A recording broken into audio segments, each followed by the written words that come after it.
Today I'm speaking with Pranav Radhakrishnan. Pranav, thank you so much for joining me today. Thank you. My pleasure. And Pranav is joining me from Bangalore, India. I've never been anywhere near there, so I'd love to hear a little bit more about that and life there.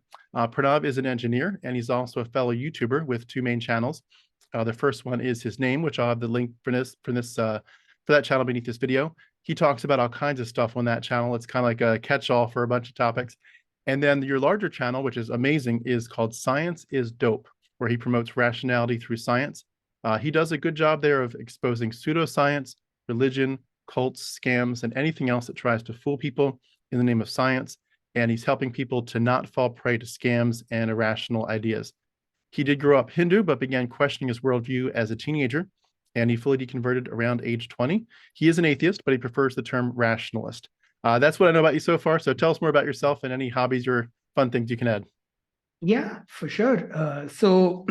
My what I do mainly is I try and communicate science, but I realize that a lot of people, a lot of my audience, a lot of people in the country, they have a lot of irrational beliefs. Of course, there are rational individuals who do think uh, who do think through the lens of evidence.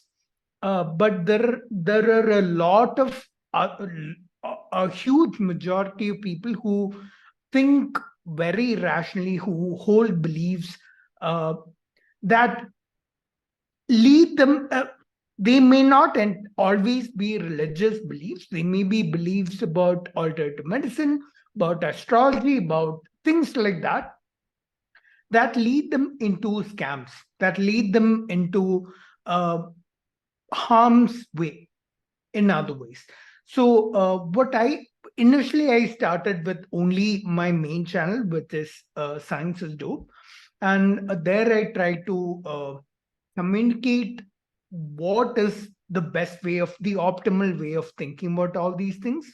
Um, and there are a lot of people who give you ideas um, that might lead you in certain directions. This is what's wrong, the flaw in that thinking process. That's what I try and do on that channel. And the unfortunate thing is there are not a lot of people doing what I do, communicating a rational way of thinking along with science communication, of course. A rational way of thinking, of course there are a lot of smaller channels, but someone uh, who is significant or reaches a lot of people, again, I'm not saying that in a conceited way, but I don't see a lot of such people in India. So a lot of the Indian audience don't get these ideas, these thoughts, and all these things. So because of that, I started doing more frequent videos countering this irrationality. So there's like a lot of irrational content and very little rational content. So my second channel is a way for me to try and fight the irrationality by producing content more frequently. Of course, because of that, a lot of content is, unscripted, it's low effort, but I get to address a lot of irrationality through that channel. And yeah, that's what I do. I'll also Awesome. uh, say something more, a little more personal about myself. I'm really into music, and more importantly, I'm into heavy metal. I'm a huge metalhead. May sound surprising to a lot of your audience, but my favorite bands are, I'll name three of them. My favorites are Meshuggah, Gojira, and Lamb of God. Hmm. I don't Yeah. know those. I'm not a metalhead myself in any way, shape, or form, but that's awesome. I'll have to look those groups up. Yeah. Very cool. Very cool. Well, thank you so much for that introduction. That was awesome. And I definitely hope people will go check out your channel and of course like and subscribe and so forth and watch the content. Great work you're doing there. What I'd Thank love to do at this point is just ask you if you could to tell us about your worldview and how it was shaped as a child. And you. honestly, I'm looking forward to, I think I'm going to learn a lot because most of my interviews are for Christians. I've had a few exceptions, but I would guess 95% of my interviews are with Christians. So you're the first person, I believe, that I've interviewed who comes from a Hindu background. So I'd love to just hear what they were teaching you and what you thought was reality when you were a child. So, being Hindu or growing up Hindu is different based on exactly what caste you come from.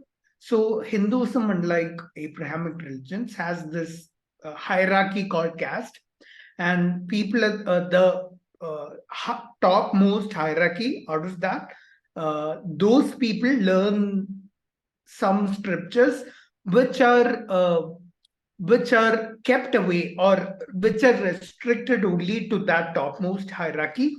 I don't belong to that hierarchy, but I do. So obviously, I've not been exposed to the Vedas and stuff. So the Vedas are what I'm talking about. The Vedas are restricted to that group. It's a Traditionally, set of of course. books. Yeah. Okay. Set of scriptures, I would Okay. say. Gotcha. Books, yeah, Are sure. you allowed to read them? Were you allowed to read them? Yeah, now with the internet, of course, anyone can read that. But traditionally, familiarly, I never got access to any of those. Okay. And of course, as we go lower down the hierarchy of this caste system, there's a lot of oppression people face when they're from low castes. Um, I I don't want to talk about that either because of course, I'm also in the dark about a lot of oppression they face. I don't have lived experience of that, so I don't want to speak for them. But a lot of people who uphold Hinduism on a pedestal or uphold it in high regard are the ones from the top of this hierarchy. So I'm not from a background which is at the very top, but I was privileged in many ways. So my family was decently well off. I got good education.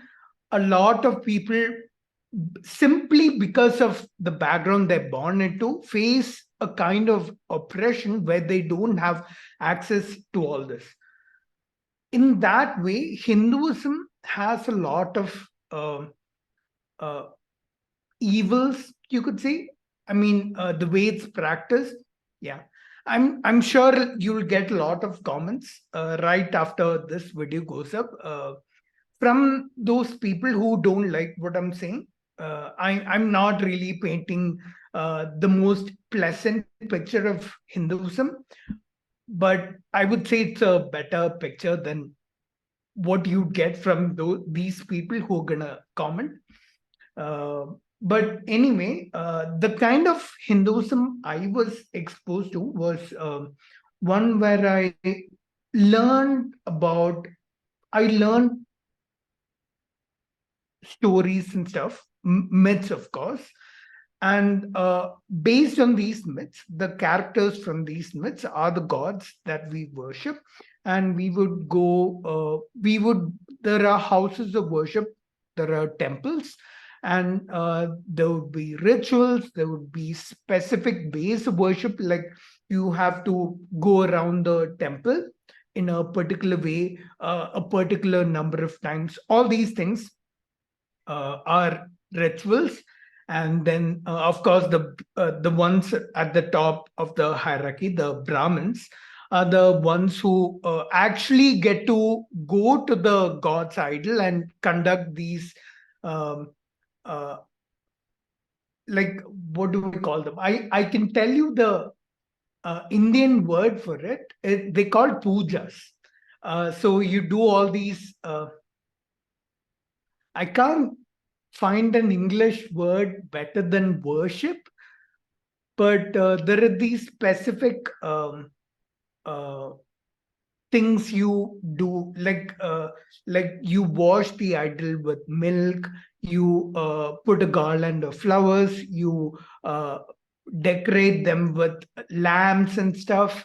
So there's a bunch of those things that are only done by the people at the top of that hierarchy. I'm coming back to that same hierarchy again So and again. so even though you weren't in all No. the higher hierarchies, you would interact with them a lot, and they would kind of lead the worship. Yeah, they would lead the worship, but I would all the others who follow that faith would get to pray to the gods um, and receive the products of that whatever the Brahmins do. Brahmins are the ones at the top of the hierarchy. Okay, Gotcha. and but you all are the gods are the same across all castes. You're worshiping the same gods ultimately. Yeah. And can I ask, just for clarification, is I know there's many gods, but were there like primary gods that most people were? So it's very complex. I'm not sure where to start, but Hinduism is not exactly uh, a prophetic religion. It's not a prophetic religion at all. So it's just a bunch of beliefs and stories and traditions and rituals and cultures that people in this part of the world had. And over thousands of years, a lot of those stories and cultures intermingled with each other and formed a uniform mixture, which is still diverse based on whichever region you're from. Like there might be some festival that I've never seen that is celebrated in one part of the country, uh, but they belong to Hinduism. It's a Hindu festival. That's the kind of variation. But there are a lot of commonalities between the cultures. Like there are three primary gods. Those are Brahma, Vishnu, and Shiva.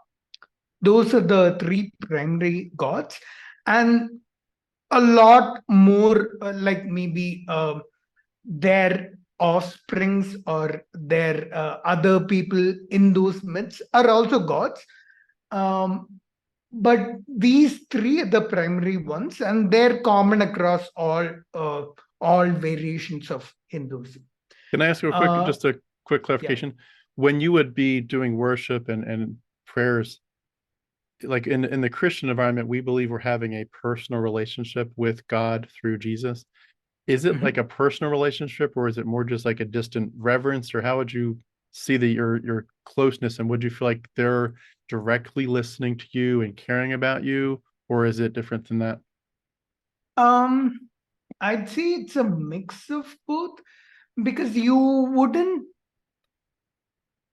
What I've been told is that when I pray, my prayers are being heard and they're being listened to, and they'll be they'll be answered. But I wouldn't say it's a personal relationship, because it's kind of like the distant relationship you mentioned. But yeah, prayers are supposedly answered. That's what I was told when I was young. And for me, religion was mainly going to temples, listening. Listening to and sharing all these mythologies, all these stories and stuff. And that's mainly it. I guess. So for me personally, I never felt oppressed because of my religion. Although what did happen was this religion, or the way of thinking that arises out of religion, that leads to a lot of other supernatural ideas that a lot of people have. And my family, of course, was definitely held a lot of these beliefs and superstitions. And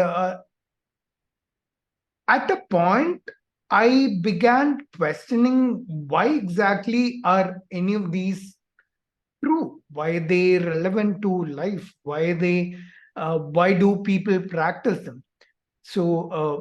And several several years of these rational questions and stuff eventually led me down that path. I will also add that my immediate relatives, my immediate circle, no one would question.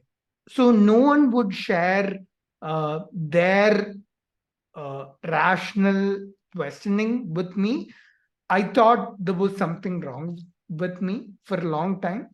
That I mean, I thought it was. Uh, I thought there was uh, some. I thought I was doing something that shouldn't be done. Questioning these things, being blasphemous in a way. But eventually, by the time I was around the age of like 19, 20, I got out of that circle. So the circle of my family and extended family, I got out of that circle, went to college, went to university. And in a way, I got exposed to a lot of these ideas from people like Richard Dawkins, Sam Harris, uh, through YouTube. That was my main source of. Uh, so I would watch a lot of their debates, and although most of their points would be on the Christian faith, on Christian ideas, a lot of them would be applied the same way to a lot of rational ideas from Hinduism also, and a lot of superstitions. If you apply that same logical thinking, they begin breaking down. So, for me personally, more than religion, it's also these illogical, irrational ideas outside of religion that also began breaking down. And eventually, I I adopted this way of thinking that's a little more rational, a little more evidence based, a little more questioning. And yeah, eventually here I am. That's awesome. Can I ask, when you look at the Christian faith, they talk, of course, about the big idea, which is that you're a sinner who needs to be rescued from your sin and the deserved punishment, and that ultimately God wants to do that for you out of his love, even though his holiness requires that he punishes sin. But his love is there to offset that, as it were, and to give you a chance to be redeemed, to be rescued from your sin and its punishment. And that the reward for that is that you have a restored relationship with him now here in life, and that you would go to heaven when you die, as opposed to hell. Or if there's a few, I think some denominations would put it differently, like whether it's annihilation or some other version. But for a lot of Christians, it's basically turn or burn. And I understand a little bit of Hinduism enough to know that that's very different. Is there any sense of personal salvation, or is it just like the reincarnation that just kind of goes on for eons till you eventually hit a higher level? Like, how does that work? So there's an idea in Hinduism that there is this supreme Brahman. Of course, this is only an idea within one faction of Hinduism called Advaita.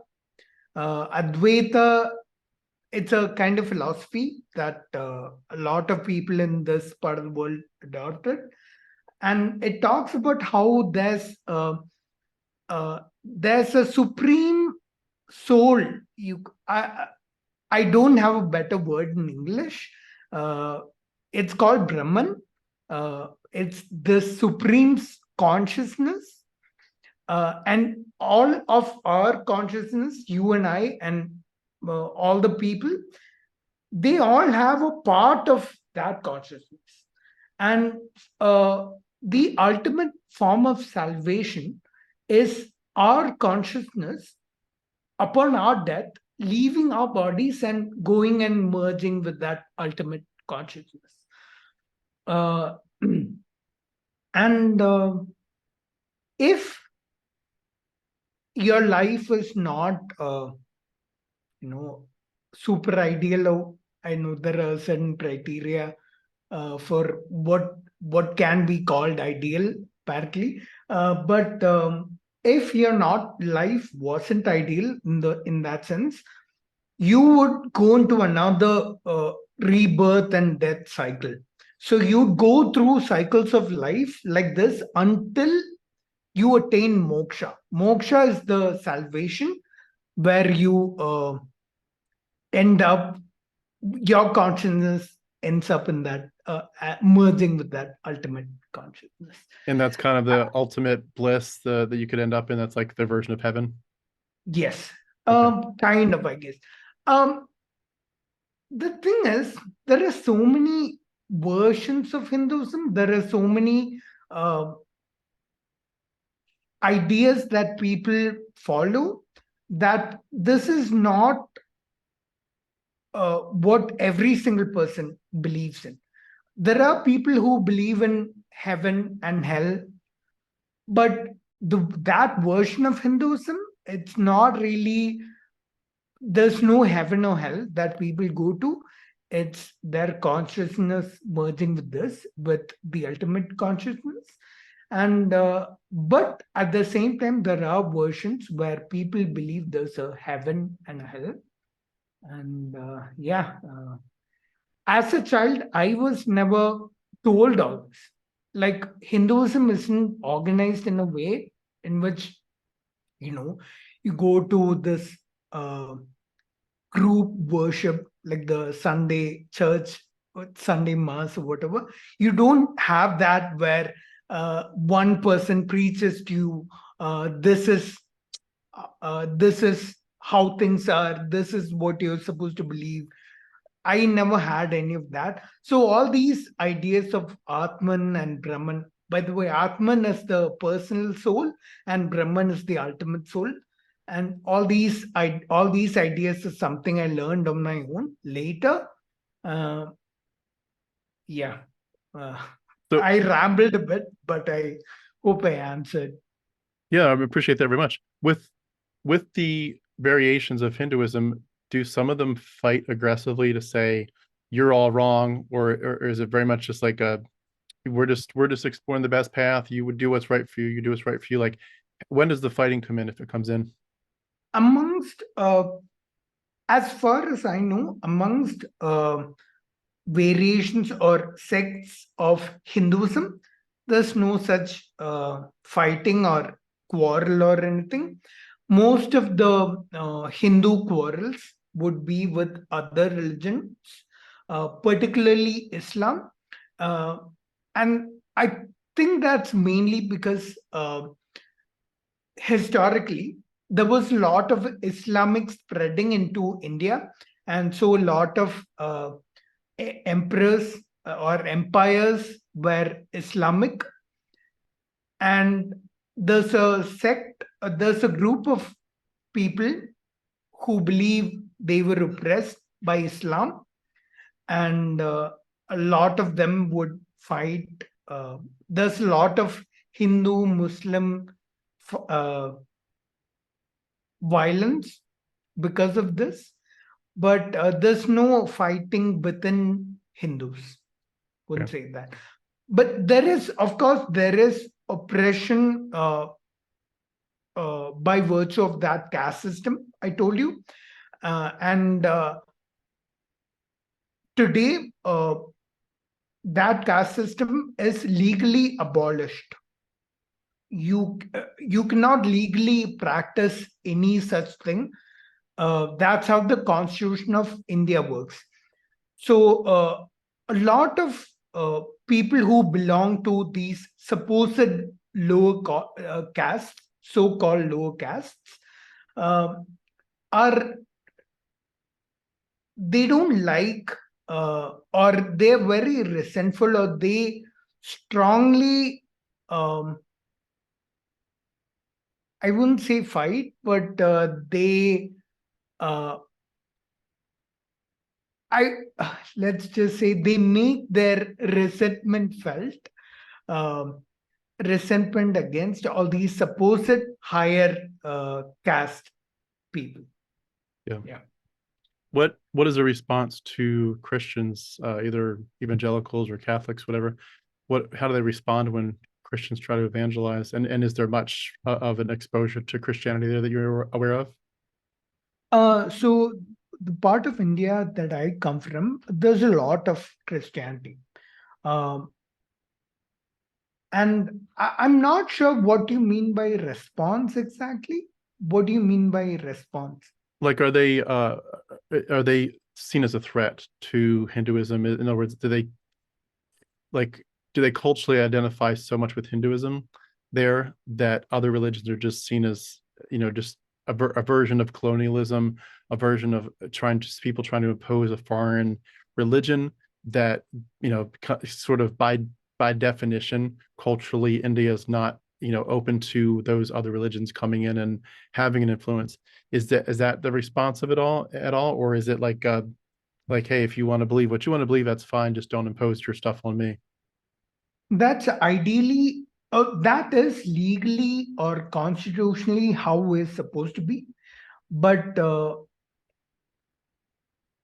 a lot of people, that's not how it is. There is a lot of religious violence. Although, like I said, it's mostly between Hindus and Muslims. Christians, they're such a small minority when you take India as a whole, that Christianity or any other religion is not really seen as a threat. So I've never heard of any violence or anything of that sort, even any aggression between towards Christians in India. Gotcha. Were you But ever there's exposed? a lot of that towards Muslims, though. Yeah. Were you ever exposed to the Christian gospel? Yeah. My main exposure was around the age of 1920, around when I became an atheist. That's when I really learned what Christianity was like. And it was mainly through, the YouTubers from the US. And I got a more rational lens into Christianity, rational view into Christianity. And, at that point, I realized even Hinduism had a lot of rational ideas. And again, I'm coming back to how I became an atheist, but yeah. But you never got tempted to become a Christian, like nobody preached it to you and you thought, I No. wonder if that's true. So, in my experience, from what I've seen, all religions tend to be rational. All dogmatic ideas tend to be rational. Mostly, I'm trying to think of ideas that aren't irrational but are based on principles like those. Secular humanism would be one, but I wouldn't even call it dogma, because there's a lot of debate and discussion and questioning and courage there. Religions don't do that, because a little bit of questioning and their dogma would crumble, would collapse. So you never personally got seduced by Christianity then? Not at all. I never got seduced by any religions.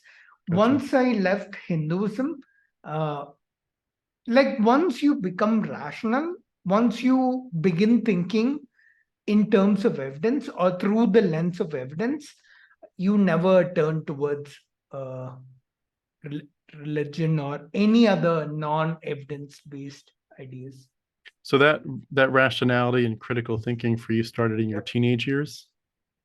Yeah, I remember this very early incident in my childhood where I was at school and this girl in my class, so I said something blasphemous or supposedly blasphemous, it seems, and she would tell me that you're gonna face punishment for saying that that the whole world was created by Brahma.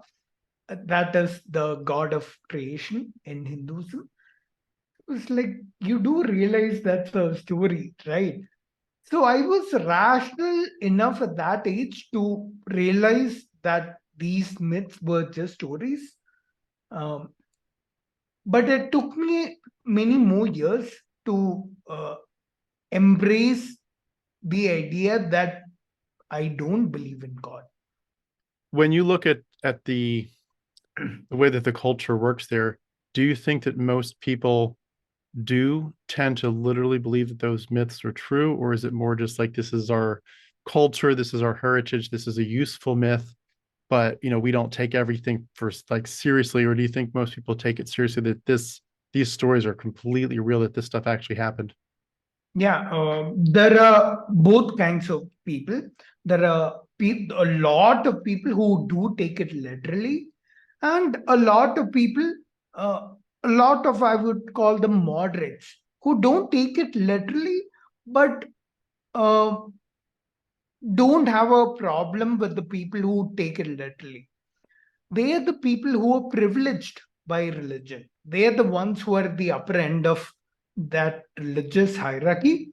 Um, and they don't believe in all of these myths literally, but they will defend the people who believe these myths. They will defend any attack on Hinduism, even if they don't believe in all these myths literally. Like, I'm sure some of those people will comment below this video. Uh, I will openly say that Hinduism is bullshit, like all the other religions. But there will be people below who will call all other religions bullshit. But Hinduism is apparently, uh, it's different from the other religions. It's one of the good ones, according to them. But that's not so. So, yeah, to answer your question, there are both kinds of people.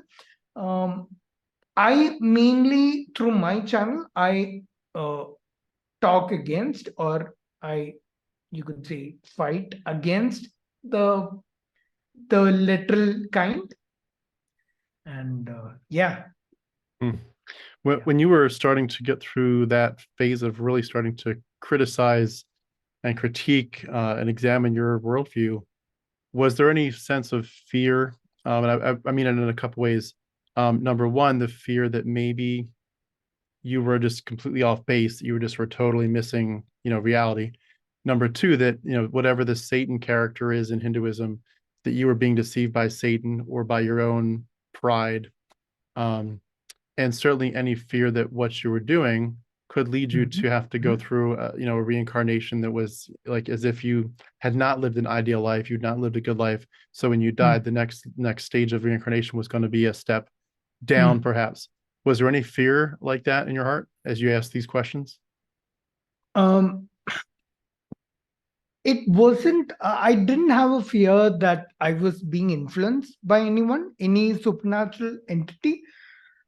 But I, but I did have a fear that, you know, all these ideas and thoughts I had, uh, no one else is echoing those thoughts back. No one else in my immediate circle. So I had that fear of being seen as different, not fitting in if I did say them openly. That was until I left my circle and found a new circle of friends and peers and other people my age who did echo some of these thoughts to me. And of course, through media like YouTube, I was able to find a lot of people who had such questions, who would echo a lot of rational ideas back to me.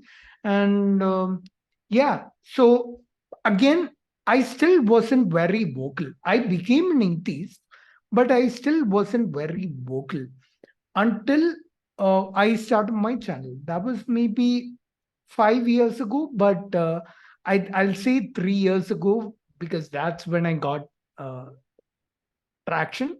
My channel got popular.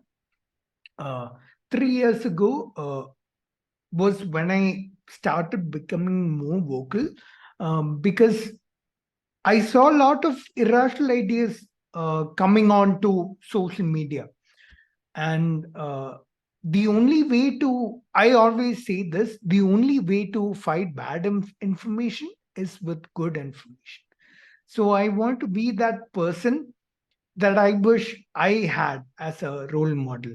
I want to be that person that help people uh, tackle all these ideas more rationally. And yeah, I think a lot of people also like the way I present my ideas. And yeah, that's what helped my channel grow also. When you begin to vocalize your thoughts and concerns, your different perspectives, what is the pushback like? And is there a danger that, like, could you go too far? Could you get yourself in prison, or, at least, the threat of somebody trying to, hurt you? Like, what's the culture like in terms of respect for the different opinions? And, especially, how's your inner circle, your loved ones, how do they respond to you? So I do get a lot of hate, but almost all that hate is online, through comments, through DMs, or maybe even response videos. Fortunately, with online hate, there's this beautiful, magical thing you can do with all that to deal with that, which is ignore all. That's mostly what I tend to do. If some response video does have uh, a good criticism of whatever I said, then I do respond to them. On my second channel, I have done videos where I did respond to a few such criticisms, a few such videos, but I've never seen a good enough criticism of whatever I say till date. I don't believe things I'm saying are,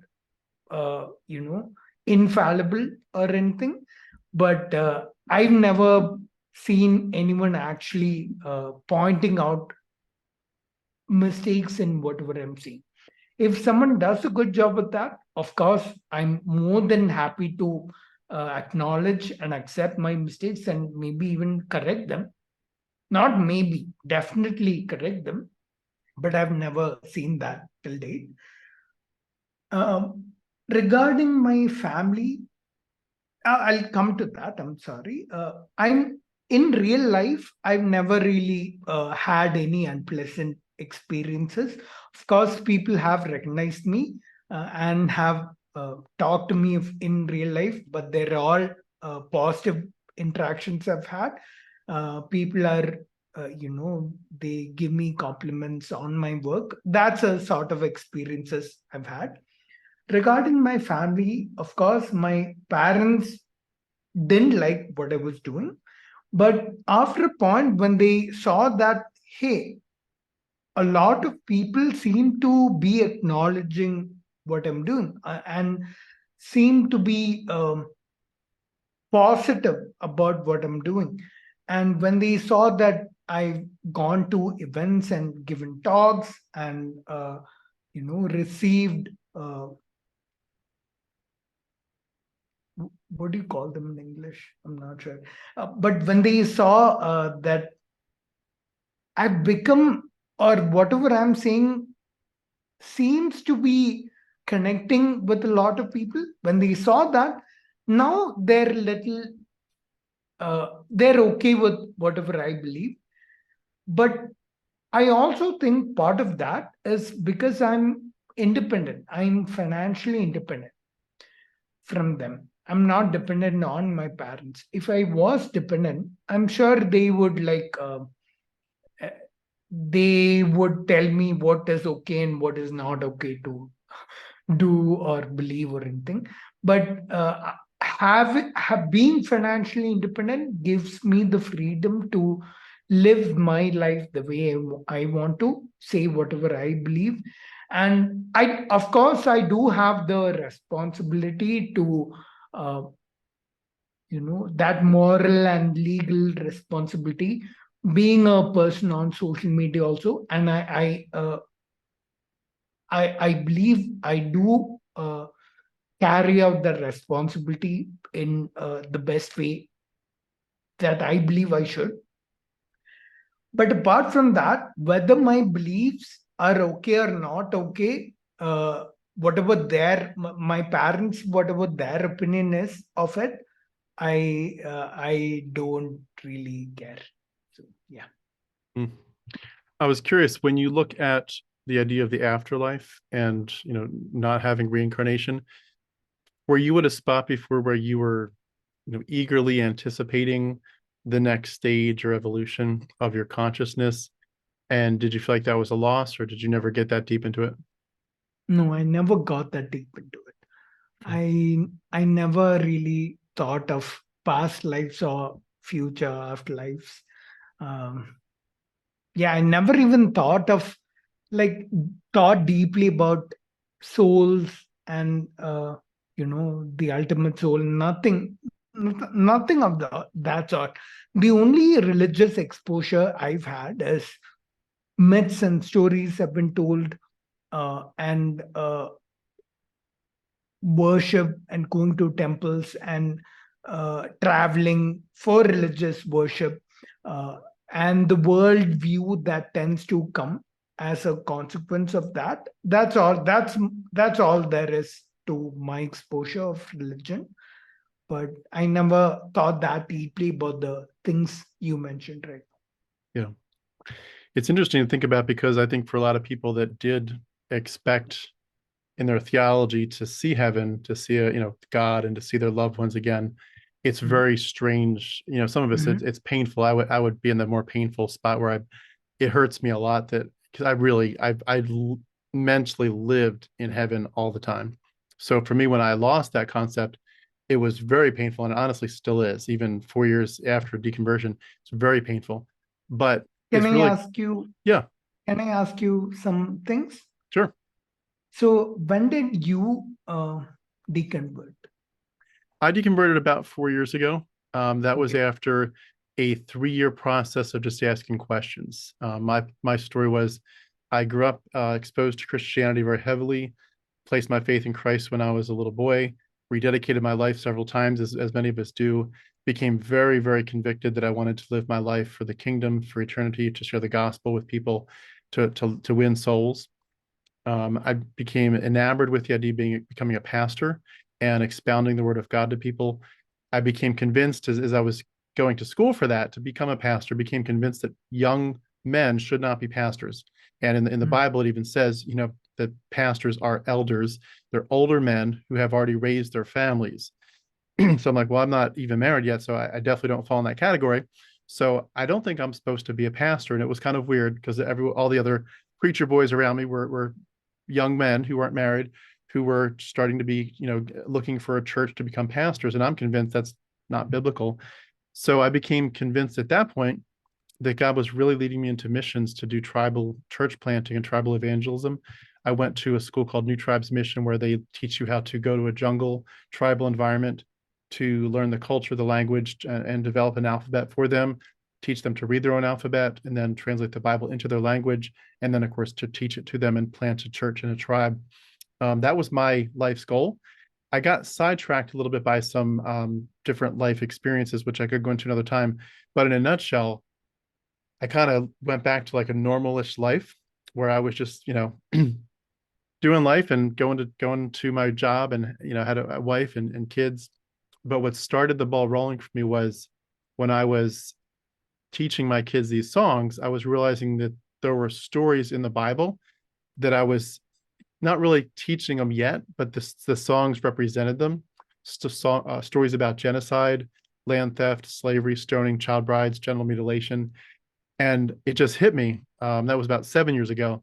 Like, wow, this is really concerning that I'm passing this on to my kids. And of course you have to, because this is your worldview. This is your faith system.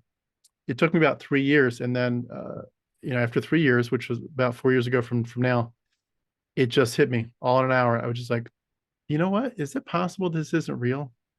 No, there's no way. And I was like, no. It's like, yeah, it's possible this isn't real.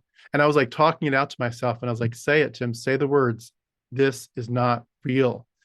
And within 1 hour, I was completely gone, completely out of Mm, Christianity. You couldn't have pulled me back. It was like, this is mythology. This is, as you said, this is bullshit. This is garbage, and this is painful. It's hurting people. And I mm. was about to teach my kids this garbage, and thankfully I escaped in time to not just stop myself, but also to heavily protect their minds. So that was my journey in a 3 minute nutshell. So, you said all this happened in 1 hour. Before that 1 hour, were you a believer, a full-on believer? I was the way I describe it is I like to describe it as when you have dominoes set up, and if you Mm, hit one, they all fall.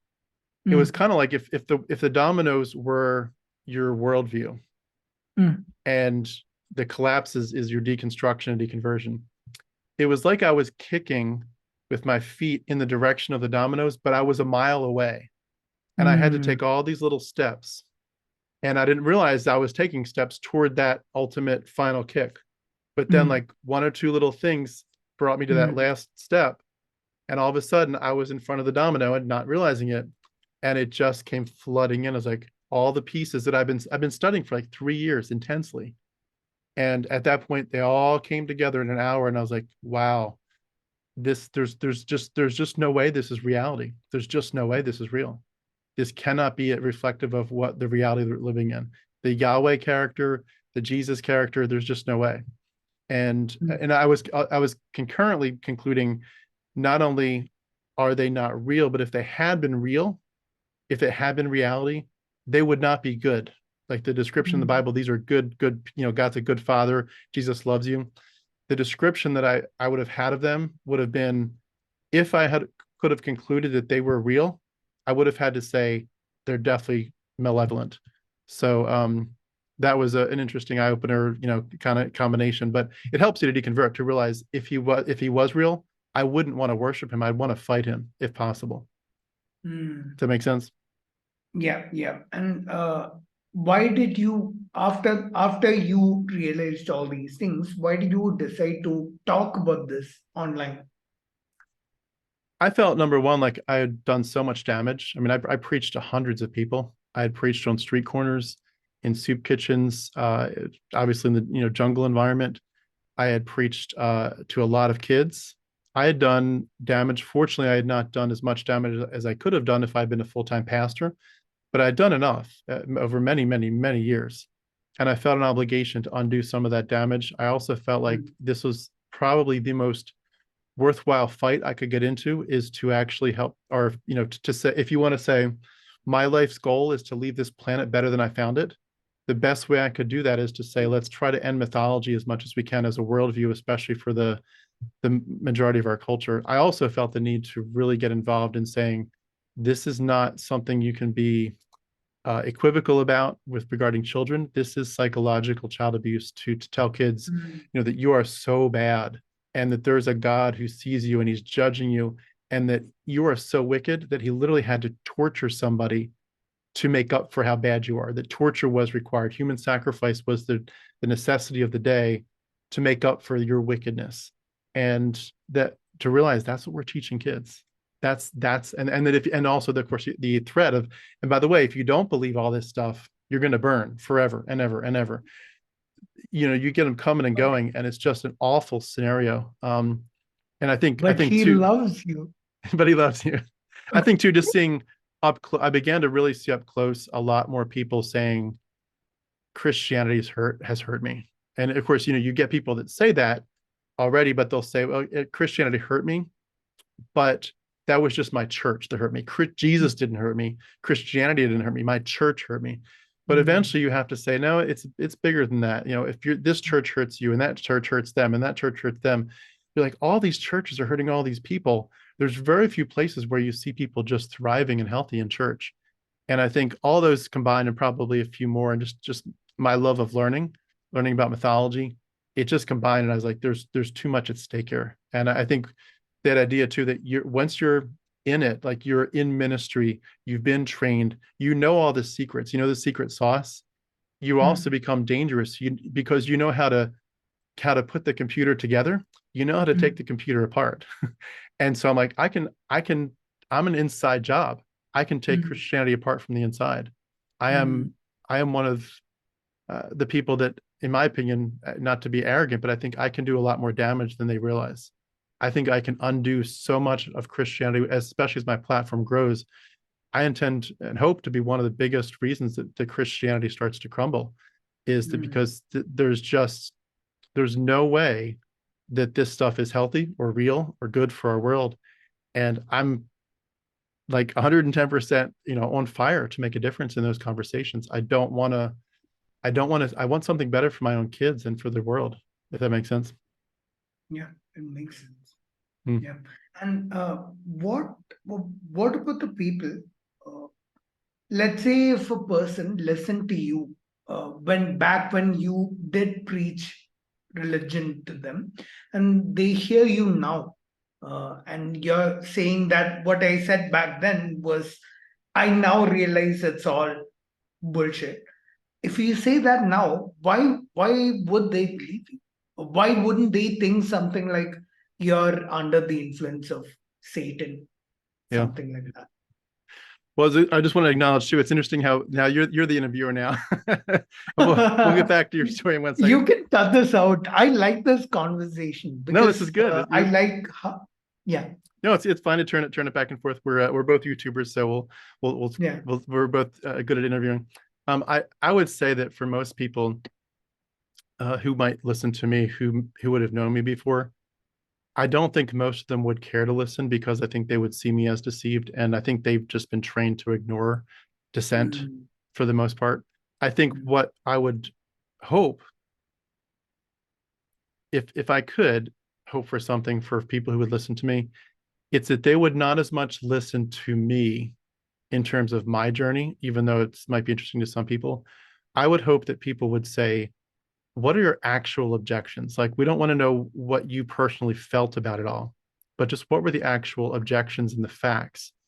And I would say, number one, the big issue is that the God of the Old Testament, the Yahweh character, is a very, very nasty, psychopathic person. And I'd want to go through that, talk about all the ways that, you would not want this guy to be real. If he could be real, you wouldn't want him to be.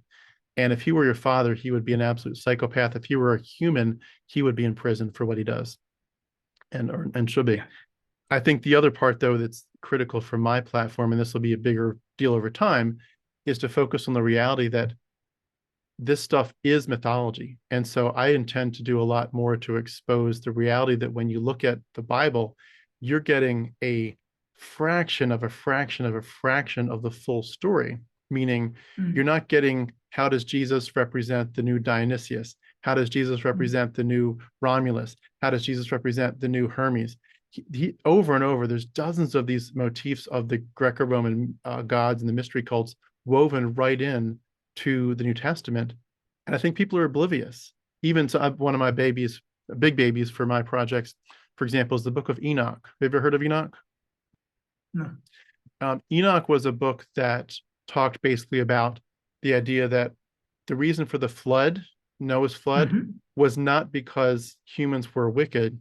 It was primarily because some of them angels had fallen from heaven, had become wicked, and came down to the earth, cohabitated with women, and then had babies, which were giants. And God needed to kill them. He needed to basically end that reality of all these giants that had come from these Nephilim, these watchers from the bad angels. And so he did that, and then the spirits of these giants that he killed in the flood are now the demons that are in our world. Enoch was a big deal to Christians, a big deal to Jewish people for centuries. And many, many early Christians said, this is part of our canon. This is part of our Bible. For some reason, something happened that they took it out. But everyone used to know Enoch. But when you actually look at what's left, they quote Enoch so much. It's like I've got about 200 quotes from the book of Enoch in the Bible, in the New Testament. So it's like, why are you all ignoring Enoch? Most people don't even know what Enoch is or what's in it, let alone the fact that your New Testament quotes it 200 times. And I think just the general ignorance is what I would Mm, hope people would see and say, you know what, I may or may not deconvert, but you've got a lot of information that I need to have. Tell me what mm, you know. I'll make up my own mind later, but tell me what you know, because you know some stuff. Or even this stuff that a lot of people are aware of, like there's not four gospels. There, we know mm, of at least like 60 gospels, but originally there were probably hundreds of gospels. Why did we only get four? And why don't we know who wrote them? Matthew, Mark, Luke, and mm. John are not their names. They were anonymous. So there's a lot of issues like that that come up, and I could go on and on, but I think I would hope that people would listen to me and say, yeah, you clearly have uncovered some information that it's not fair that the preachers didn't tell us about that. So Okay. that's my goal. I don't know how many of them actually would give me a minute's worth of their time, but Mm. I have some more questions. I'm more curious now. We can talk for longer. So, why do you call yourself harmonic atheists? Why that adjective? sure. It has nothing to do with being harmonious. Okay. I study charting, like forex trading, and when you Oh, do you know about Fibonacci levels? no, I know what they are, but I don't know what they are in terms of trading, in the Okay. context of trading. Yeah. Well, in a nutshell, to oversimplify it, basically the Fibonacci sequence and the resulting ratio, the golden ratio, is all over the universe. It's all over, Mhm. um, the way that a universe expands. For some Mhm. reason, the markets highly respect the Fibonacci ratios and their derivatives. And when you end up creating, what you end up finding is that often a market will do what's called a measured move, where it does the same thing twice. So if it goes like from 0 to 100, that's a hundred, 100 tick move. It'll drop to a certain point, very often, ironically, 61.8%, but it'll drop to a certain point, and then the next move up will be exactly 100. So it'll be 100, a drop, 100. Those two legs on the chart are very, very close to being the exact same size or length in terms of a move. That's called harmonic move. Well, and if you draw it out, it ends up making a pattern that looks like a butterfly or a bat, and those are called harmonic trading patterns. And I study that a lot. I would love to eventually make it part of my financial future. But I study harmonics, and so I am the harmonic atheist. In Oh, terms of so the, you wanna cover again, that too on your channel? what was that? You wanna talk about that on your channel as well? No, it's not really a big focus of my life right now. It's more just like a hobby that took over as my name. But I think that there's probably some people that did wonder, was I saying, are you trying to be in harmony with other people, other Christians? That is definitely not the case. I want to Mhm. be seen as an antagonist, as a Mm, usurper. I want to be seen as someone that comes alongside and says, I'm going to undo what you've done. If you mm, all put, 1,000 people in the kingdom, I'm going to take 100,000 back out. Because mm, to me, this is not a time where you can be equivocal. Our world is mm, hurting. And I think a majority of the reasons, I mean, even right now, the current wars going on, I think a lot of them are based on mythology. And if people just mm, could all admit we're brothers and sisters in this world, and we're fighting each other over religion and mm, mythology, but none of it's actually real, I think it would mm, transform our perspectives immensely. And I think a lot more peace could be possible.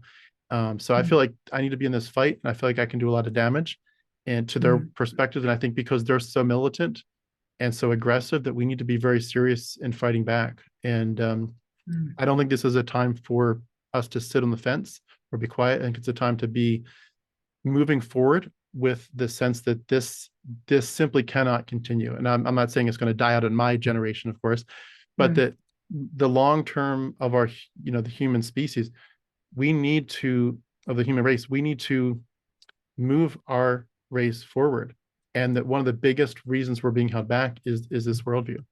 And I'm very mm, concerned. I'm very concerned that the people at the highest levels of our government, who have their fingers on the buttons of the most important or devastating weapons of our time, they believe in a mythological God who likes to cut off the end of little boys' penises, and who believes, that, and they go to their churches and they eat symbolically the blood, symbolically eat the bread, the body of Jesus, and drink the blood of Jesus, and they all think this is a good idea, and they've got their fingers on the most important things in our planet. um, that scares the hell out of me. And I would love to see eventually more of a political movement where we become more involved to the point where we actually see an atheist president of the United States. That would be my Mm, ultimate goal. I don't know if we'll see anything like that in my lifetime, but I'd like to hope for it. But I don't think it's possible for those votes to come in unless we change the culture first. And that's mm. certainly a big part of my hope. So, is this aggression that you're trying to portray, is that aggression coming through in the tone of your, uh, let's say, the messages you convey in your tone? Well, most of my videos are where I'm just interviewing people, so I don't talk too much. Most of the time, it's Okay. everybody else doing the talking. So this is kind of Mm, different. This is a bit of a different interview. yeah. Most of the time, I'm just doing some questions. I'll add a few little things here or there. Mm, I do some monologues, every now and mm, again, and I'm doing a mm, lot. I'm doing a lot of preparation for a lot more shortly. mm, I don't know if I'd call it aggression or not. I would say, like, let me put it this way: if you saw somebody that was severely abusing children, and you said, "I insist you stop," am I being aggressive, or were they being aggressive, and I'm just trying to stop them? Or if you had someone that said, "I'm into white supremacy. I really believe white people are the best and every other race is bad. And I'm going mm, to push that, as hard as I can." And I come along and I say, "You're hurting our world and you're hurting children by preaching that." mm, Am I being aggressive, or are they aggressive and extremely toxic? And I'm just trying to mitigate their toxicity. I think because their their pendulum is swung so far to the mm, toxicity and unhealthiness that when you try to bring them back to zero, it looks at on the surface like you're all the way over here, but you're not. You're just trying to bring them back to square one. Just say, let's just get rid of the toxicity. I don't care mm, what we do at that point, but let's just stop. Let's stop hurting children. mm, We should be able to agree hurting children and going to wars in the name of a god is wrong. It mm, looks extreme, it looks aggressive, but I think it's just getting back to sanity. So that's kind of mm. where I would say it. If I might think Yeah. of a better way to put it later, but that's how I'll say it for now. Mm. Um, I think aggression, I don't know, but aggression towards the abuser. S- but so in that sense, I think the analogy may make sense, but I don't think the analogy makes sense in the context of the abused, because physical abuse of children, whatever example you gave, a white supremacist or whatever, the physical violence or abuse they can commit has permanent, long lasting damage. So, of course, maybe you should fight that with aggression. But in the case of words influencing the younger generation, I'm not sure that analogy is equivalent, because I think you can get the uh, younger generation or the abused to unlearn what they've learned from their abusers. And I think that unlearning can only happen when you talk to them in a non aggressive tone. To the abuser, you probably do have to be aggressive, but to the abused, I think it's best not to be aggressive. At least this is my philosophy, Yeah. and I try to do the same with my channel also. And I try to actively change my tone to one of non-aggression, because I try to convey my message to the people who've been misguided Yeah. into ideas. I don't care about the people who are doing the misguiding, but I care about the people who are being misguided. Yeah. And to them, you can only convince them of whatever you're saying if they don't have their defenses up. Yeah. And they will have their defenses up if you're aggressive. So Yeah. I choose not to be aggressive towards them. Yeah. No, I hear you. I agree with that. I think there's a definite balance. I think there's a sense too there where people really don't take this stuff seriously enough in the sense of they don't realize the damage that they're doing. Like you can be one of the people that's not a preacher up front. You're not a missionary. You're just a recipient. You just go you just go to church, you listen, Mm, you pay your money, you're very kind, you're not doing too much damage, but you're part of the system. And mm, because you're saying, I'm okay with this continuing. I mean, at a mm, certain point, you have to stand up and say, I'm going to stand up and be counted. I'm not okay with this system. I might not be the leader at the top, but I'm still not okay with this system. And the fact that I mm, act like I'm okay with it is itself, when you just sit back and say, I'm not the one that did this. I'm not the abuser. I didn't do all this damage, but I'm okay with the system that's perpetuating it. I think at some point we have to call those people to account and say, I understand you're not the worst person in doing this. You're not the one that's it's preaching it. You're especially not preaching hell and you're a bad person. You're just coming to church and smiling, but you're helping the system continue.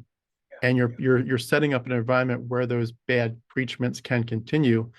And so but I hear you. I hear you. There's a certain tone that's gonna, hit certain people in a way that they're gonna hear you, and other tones are not. I think compared to a lot of people, I do end up holding my tongue a lot.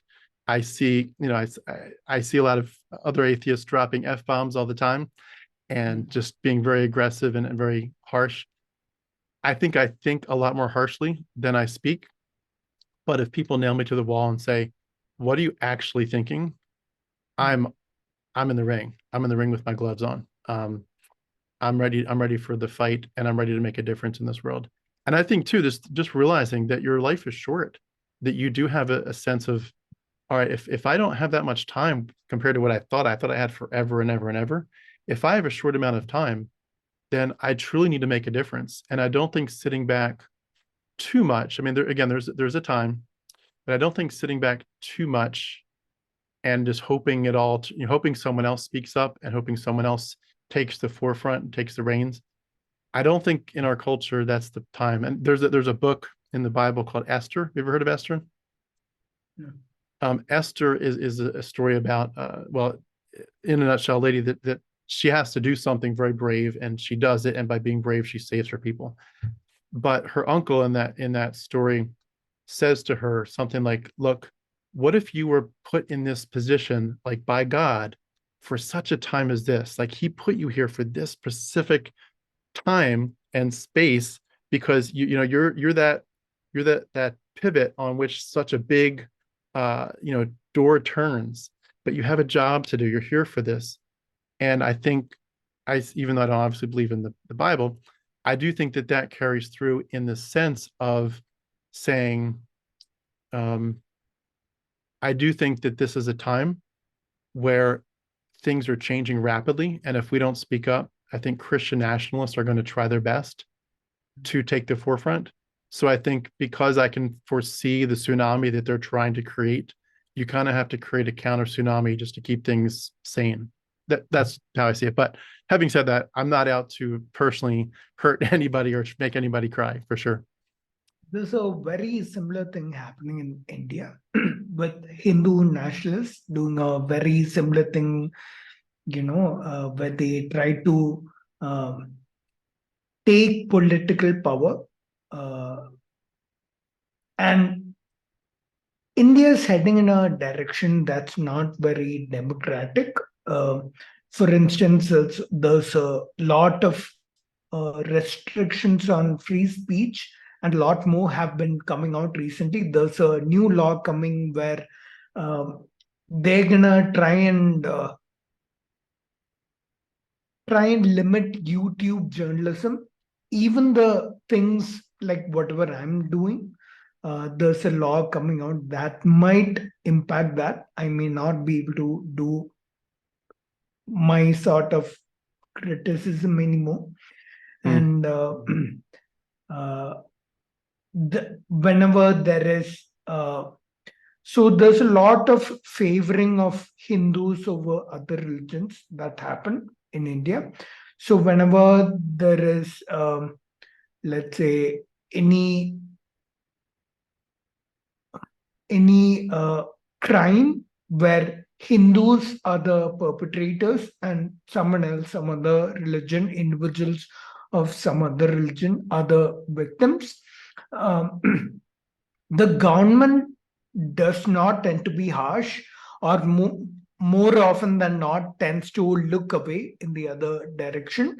Uh, yeah, I think there's a lot of uh, disproportionate favoring of Hindus happening legally, all these things. So there's a lot of political power going in the direction of Hindus, being taken up by Hindus, and uh, India is heading in a very non-democratic direction. That's what I would say, and a lot of power is going into the hands of Hindu religious folks. Yeah, it's a very similar situation, I would say. Yeah, and you see it here too with they of course with undoing the Roe v. Wade, the abortion protection, but also they've made it clear that's just the first step. They want to undo gay marriage laws. I think some of them would literally want to put gay people in prison or worse. I mean, they're very aggressive and they're very well funded. They're very stealthy, and they're all take over. evolution out of classrooms. Yeah, I mean, they really want this stuff to. They want to rule. I mean, they want the rule. They want to be the ruling class. They want this to be a Christian nation.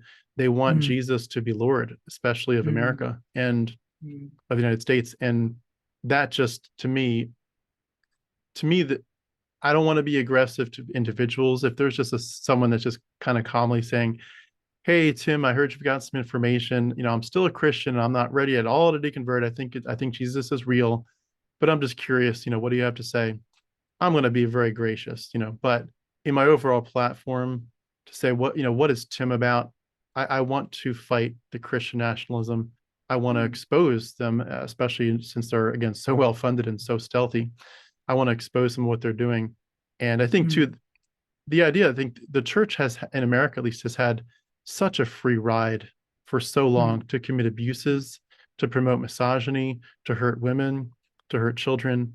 And it's like, okay, like this, you guys are, while claiming to be persecuted, they're one of the most privileged groups in this country, and they're getting away with all kinds of stuff that it just is so inappropriate. And I think too, as I've got four little kids, as a father of small children, I'm compelled, like this stuff, there has to be a strong mitigation of the damage that the Christian worldview has done to our world. So, and I think too, just again, knowing the secret sauce, I think I'm in a spot to make significant inroads versus people that are just, they showed up for Christmas and Easter. They might have, liked a few little pastors hear their sermons, but they weren't like in it to win it. I was memorizing books and books and books of the Bible. I was listening to thousands of hours of preachers. I was the whole deal. And so when you get people like me, and there's a lot of others like me, where we were in it all the way, no questions asked, that we were preachers, we were missionaries, and this was not a job. This was our passion. We love Jesus Christ. We love the Bible. We are dangerous. You get us out, we're dangerous. And I love that. I love that we can make a difference. And I think it's going to be an interesting next few years. So I'm just like, do you ever see that movie, The Truman Show? Yeah, I've seen it. You know that little pin, How Will It End? The what? The little pin, the lady that was, she really was in love with Truman. She was in the library and she wears this little red pin that says, "How will it end?" And meaning, I don't remember that now. But it was like this subtext of like, how will the Truman Show end? Will he ever find his way out of this, TV world? But it's like, you feel like that, like, how will this end? It feels like we're in a battle. How will this battle end? I'm very curious, but I want to be in the fight. So with the Hindu nationalism that you talked about, do you feel like if they pass some of these laws that you're just going to have to take videos down or shut channels down, or how are you going to respond if it gets that bad? Yeah, I don't know what's going to happen. I hope I'll never have to shut it down or take videos down. But there are a lot more bigger channels than me that they have to worry about. Uh, so I'm I'm gonna wait and see what happens to them if the law gets passed. Those are channels in Hindi, so you wouldn't have heard of them. But um, there are bigger channels that are critical of the government, and yeah, I'll wait and see what happens to them first. But yeah, worst case, you might see my channel go down. Hmm. Well, I'll be hoping that that doesn't happen. You're doing great work. I was curious, just in terms of my just getting more understanding of how Hinduism works and how your Mhm. response to it has been. One of the big motifs that you see as people do escape is the idea of the religious trauma. Mm, It comes in a lot of forms. A lot of it mm, is focused on purity culture, where people are expected to remain, of course, virgins before they're married, to be very modest in their dress, to be, modest and appropriate in their thought life, where they're not thinking about things they shouldn't, to basically save all of your sexuality for marriage. And then, of course, in the theological construct, the messages of you are so bad and you're wicked, and God kind of, he does love you, but it's because it's in spite of you, in spite of your mm, extreme wickedness, not because of you. There's nothing good in your heart. It's all goodness that's imposed or brought in out from the outside from God. You get all these messages, and mm, the fear of hell and all that stuff. Eventually, you get to a point where when people do escape, they're mm, like, wow, this stuff messed with my head and my heart so much. When you look at Hinduism, for people that are really neck deep in it, that maybe if you were to meet someone, for example, that didn't escape until they were maybe in their mid 40s, where they really thought it was real in every sense, do you find that there's religious trauma where they're saying, man, this is, I've got to go to a counselor, I've got to talk this out, this hurts so bad? How does that work mm. for those people? The way reality works, or the way they face reality, or the way reality affects them is different for people based on which part of this caste hierarchy they come from. Uh, I know people that were at the very top of this hierarchy who have come out of this religion but face absolutely no trauma. Like, and probably because of that, they also see Hinduism as mostly harmless or may even defend Hinduism from critics. But at the same time, if you go a little lower down this caste hierarchy, there are a lot of people who have faced a lot of uh, trauma related to whatever oppression they faced um, because of their religion. And so those people who do come out of the religion have a lot of trauma. I'm sure they must be seeking professional help for that. And like I already said earlier, they do speak in a lot of aggression at the people who are the perpetrators of that oppression. So the kind of trauma people experience depends upon how the religion treated them in the first place. Were they privileged by religion, or were they underprivileged by religion? Yeah. Hmm. Can I ask, how, with the issue I talked about in the United States of some pretty extreme misogyny, how Mhm. do women fare as they're thinking through the worldview issues? Does Hinduism tend to Mm. have misogynistic parts to it, or is that, separate from that? Definitely, definitely. It's there used to be a practice which was banned in the 1800s itself. You'll never hear of that now. And even mentioning this right now, I'm sure a lot of people watching this will not like it. But there used to be a practice called sati, where the woman was supposed to jump into the funeral pyre. So there is a cremation that happens uh, for the husband who died, and the wife, now that she's widowed, and she ideally would not be able to get remarried, and should not let other men uh, even look upon her. She must now, to remain pure, she must now end her life. Wow. But there were a lot of religious reforms that happened in the 1800s, and this practice is no longer there.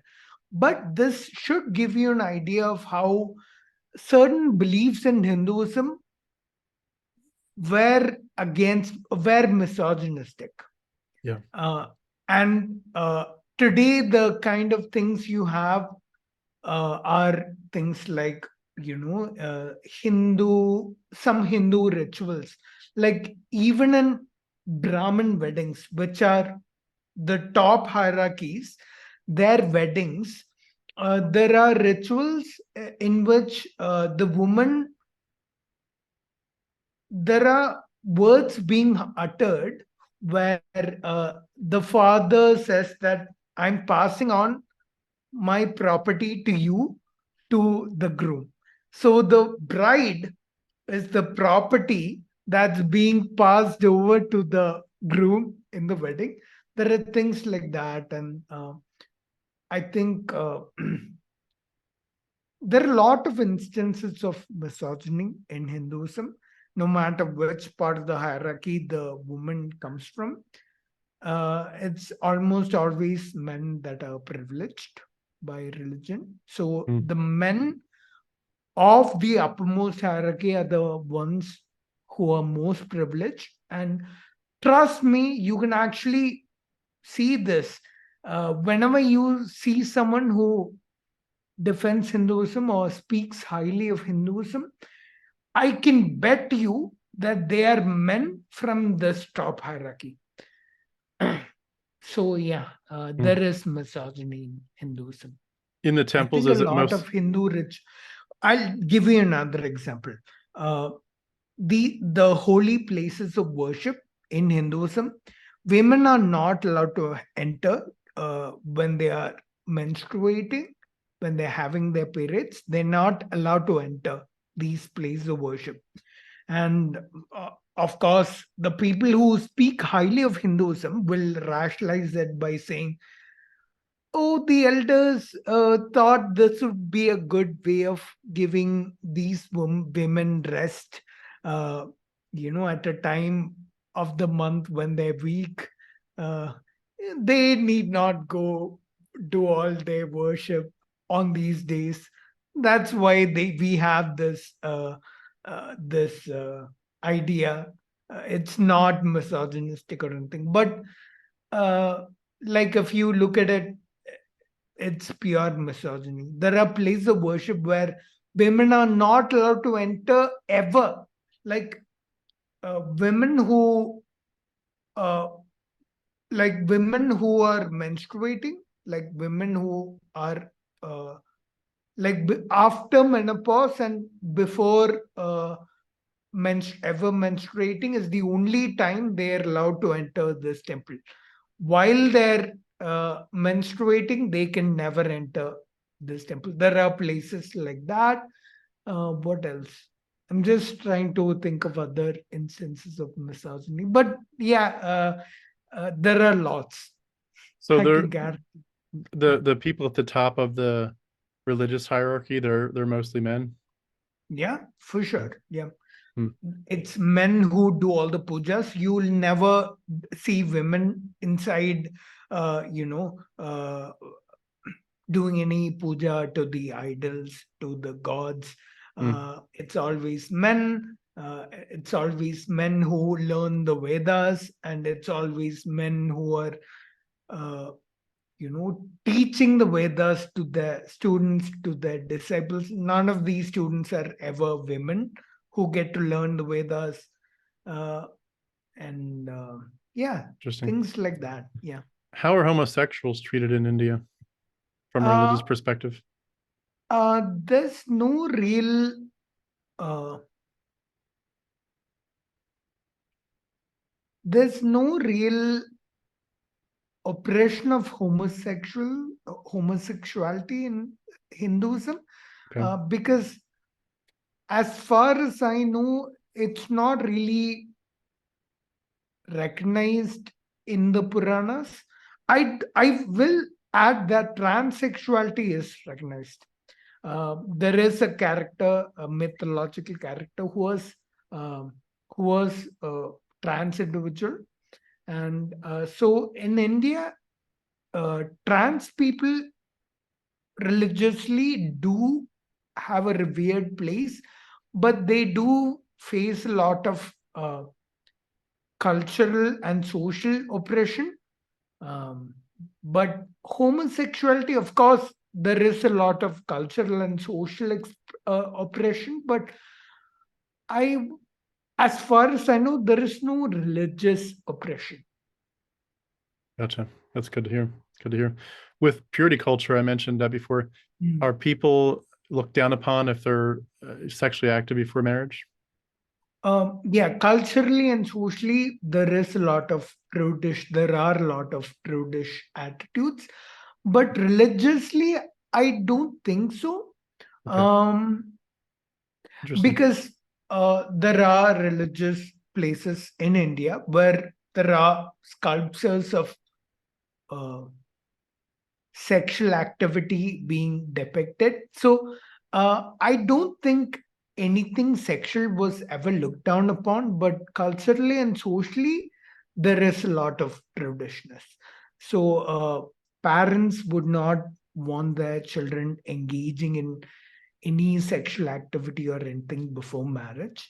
Um, but I don't think there's any religious restriction against that, as far as I know. Yeah.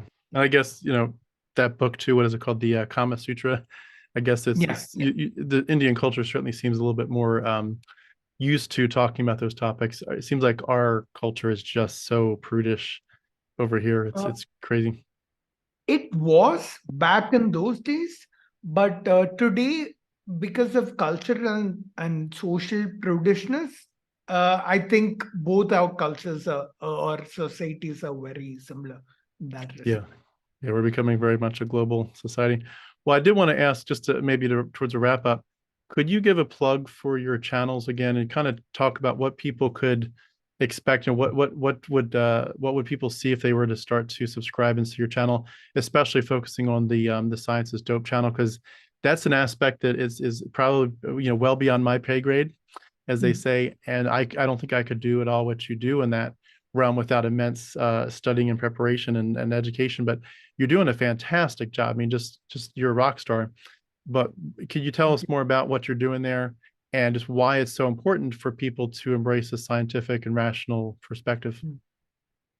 Yeah, so I don't really talk a lot about atheism because for me, science communication has a lot of rationality communication also along with it. And being an atheist, at least in the context of India, is only a very small part of it. There's a much larger part of it where people have a lot of irrational beliefs. Uh, Most of which do come out of religious ways of thinking, but a lot of irrational beliefs that lead them or guide them into scams. Uh, so there are a lot of people that get hurt by things like alternative medicine or astrology, numerology, um, all these pseudoscientific and supernatural ideas that they tend to believe because they've had a religious sort of upbringing where all these kinds of ideas are not alien to them, are not strange to them. So they tend to fall into these camps easily. So what I do is I try to give them a more rational approach towards thinking about these ideas. And I do that by examining some scams or people who propagate these irrational ideas. I analyze things they've said or done, or sometimes their studies that are published. And I analyze them, and I talk about what are the flaws in them. So basically, because I do have a background in science, and I've through my channel, I've had the pleasure of meeting individuals or acquainting myself with individuals that do have good backgrounds in science. I get their help sometimes to try and tackle these ideas and give people, or yeah, help people find a more rational approach to some irrational ideas that they may see. Yeah, that was a very long way of answering your question, but yeah. Yeah. Well, that's awesome. I love it. I think it's amazing what you're doing. I'm just going to bring up your channel on my side. I think I didn't mention my channel names, although we did mention it several times in this call. My main channel is Science is Dope. Just search that on YouTube. I do have a second channel where I do more casual, frequent content. It's called Pranav Radhakrishnan. That's my name. But that's it. That's where you can find me. You can also find me on Instagram and Twitter. Just search Science is Dope. And yeah, that's it. That's it from me. Yeah, I'm just looking at your channel on my side. One of the example titles would be When Science Meets Misinformation. You talk about Christian apologists versus basic logic. You talk about conspiracy theorists. You talk about religious people denying what is obvious. You talk about things being debunked and a lot of pseudoscience stuff. You talk about the idea that someone even said is cancer the secret to immortality, which is crazy. No, that's actually that's not a criticism or a debunking kind of video. It's actually a more science topic. Yeah. So I do make videos on topics that have nothing to do with debunking or criticism. It's just pure science. So that's a video where I talk about how these cancer cells were used to I mean, they're still alive, even though the person from whom the cancer cells were extracted has been long dead for what, 50 years. And it's those cells that helped us develop a lot of vaccines and cures and treatments. It's been tremendously helpful in medicine. That's what I talk about in that video. That's fascinating. That's really interesting. I didn't know about those kinds of treatments going on. But anyway, if you look through his channel, again, I'll have the link beneath this video. Just even the titles of your videos are very like you're good at grabbing our attention with them. I love that you're a good salesman in that sense, a good showman. But it's I really YouTube game, man. Yeah, you it's have to do YouTube it. game. You have to.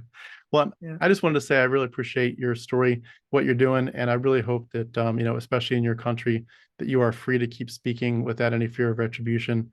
But it's awesome what you're doing. I think bringing, like, for me, my heart, as I talked about before, is about bringing the mythology part of Christianity to the forefront to expose it. I think there's a lot of people for whom that is not the biggest issue. It is science, and a lot of people do deconvert purely because they learned about evolution, they learned about the age of the earth, and they just said there's just no way that the earth is 6,000 to 10,000 years old. And so science is the key for them. Everyone's got like a different key to their door. For some people, it's as simple as like, hey, if there are children dying of cancer, then there can't be a God. Whatever it is, the philosophical journeys, the scientific journeys, the studies more of ancient mythology and comparative mythology, whatever your mix is that you need to go through and think through to escape. There are so much good content out there, and you're certainly on the science realm. You're one of the most amazing ones. So, did you have any other final thoughts before we wrap up? Oh, that's it. That's it. This was a wonderful conversation. I'm meeting Tim for the first time, and I didn't know exactly how this conversation would go, but I'm really really glad how awesome this conversation was. And thank you for that, Tim. Yeah, likewise. And thank you for jumping in there to interview me back there for 20 minutes. I didn't expect to be the only interviewee side. So, well, thank you so much. I'll just wrap up then by saying we've been speaking with Pranav Radhakrishnan. Did I say that correctly? Correct. Correct. Yeah. Okay, good. That's definitely a mouthful, but that's an awesome. It's your name is so unique that it's easier for people to find you because it's like there's no one else probably with your exact same name. But we're speaking with Pranav. There are lots of people by that name in India. So if you do search that, you'll probably find a lot of their channels. Even your last name? Yeah. It's a very common name in India. Okay. I stand corrected. Well, we've been speaking with Pranav Radhakrishnan. Thank you so much. I love what you're doing. Thank you for sharing your story today. And I look forward to doing it again sometime. Thank you so much. Have a great day. Thank you. Thank you.